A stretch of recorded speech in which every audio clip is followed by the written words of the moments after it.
so friends ఇక ఇప్పుడైతే మా పాప చూడండి ఎట్లా అలిగిందో ఇది అంటే కార్ మీద ఎక్కియాలంట దానికోసం అలిగి కూర్చుంది ఎట్లా అలిగింది చూడు ఇక అయ్యా ఏడుస్తున్నావే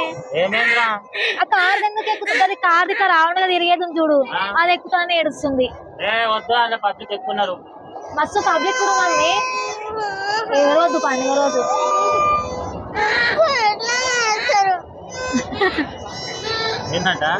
ఎప్పుడు అట్లనే చేస్తారు మీరు సరే ఎక్కిస్తా ఏడవకు అరే ఏడవద్దు ఎక్కిస్తా నువ్వు ఏడిస్తే నేను ఎక్కియా మరి నువ్వు ఏడకపోతే ఎక్కిస్తా అయ్యో నీ లిప్స్టిక్ అంతా పోతుంది ఉందా ఎందుకు ఏడుస్తున్నారు మమ్మీ రోజు పండుగ రోజు ఏడవద్దు అట్లా నీకు ఎక్కించుకో మయ్య ఆ కార్ దంటే ఎక్కి మయ్యి ఏడుస్తుంది ఆ కార్ దంటే ఎక్కి